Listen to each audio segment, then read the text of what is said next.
Welcome to episode 19 of Echo Without Noise.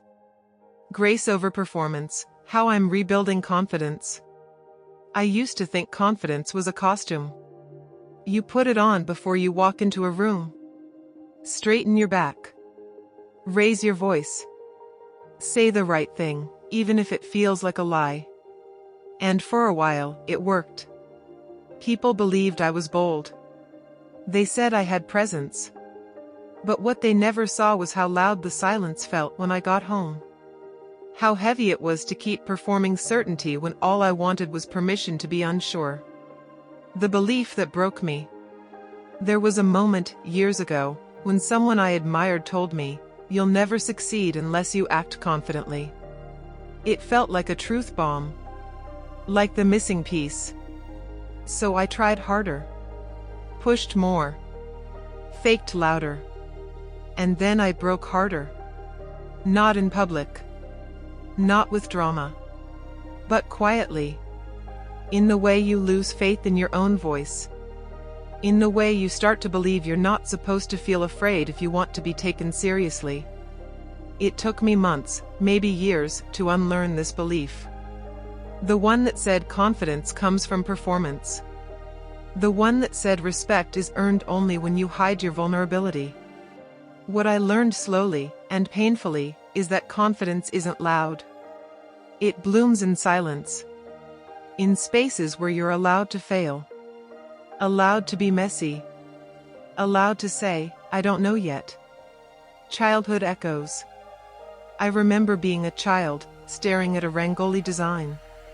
Wanting so badly to recreate it. But something inside whispered, "What if it's not good enough?" So I didn't try. Same thing with exams. I'd say afterward, "It went okay." Not because it did, but because I needed a way out. A cushion against shame, in case I failed. Maybe I thought if I didn't claim my effort out loud, the disappointment wouldn't sting. Maybe I thought people wouldn't laugh if I played small enough. But the truth is, I was the one laughing at myself.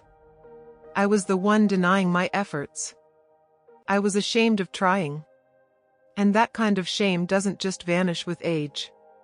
It lingers. It shapeshifts. And if you don't look it in the eye, it keeps you small, even when you've outgrown the reasons for your fear. Self-help, self-respect. There was a time I rolled my eyes at self-help books. Thought I didn't need them. Thought they were for people who were lost. But then I read The Leader Without a Title by Robin Sharma. And something cracked open. It wasn't just about leadership. It was about life. About claiming your worth without needing applause. About healing quietly, instead of performing loudly. I used to think confidence was connected to the respect I got from others.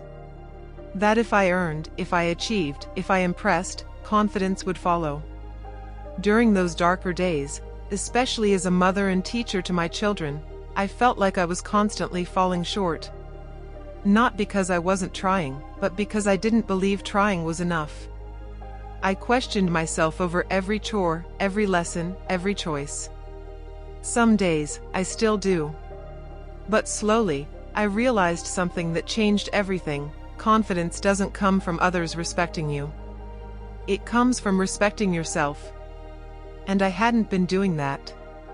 I'd been putting myself down, quietly, consistently. Teaching others how to treat me by the way I treated myself. That was hard to admit. But it was also freeing. The quiet catalyst. And then there was one person. Someone who didn't see my softness as weakness. Who didn't confuse my vulnerability with ego. They saw me. Not the mask. Not the performance. They hinted, not demanded. Suggested, not corrected. And through that kindness, something shifted. They didn't hand me confidence. They held space for me to find it. That's what grace does. It doesn't push. It opens. Where I am now. I won't tell you I'm wildly confident now. I still second-guess myself. Still reach for those books. Still walk through days where I doubt my voice, my presence, my choices. But I no longer punish myself for trying. I no longer hide behind smallness just to avoid the sting of failure. And maybe that's what confidence is, not the absence of fear, but the presence of self-respect. I remind myself, often, that mistakes aren't proof of inadequacy. They're evidence that I'm showing up. And for you, dear listener, if you've ever felt like confidence is just out of reach, I hope this monologue reminds you. You don't have to perform strength. You just have to practice grace. The kind of grace that lets you be messy, lets you be curious, lets you begin again. Let's grow gently. Let's unlearn loudly. Let's stop confusing loudness with power and quietness with fear. There's more to this story. More I haven't said yet. But maybe I'll share that next time. For now, I'll leave you with this: confidence isn't a destination. It's a rhythm. And it starts inside you.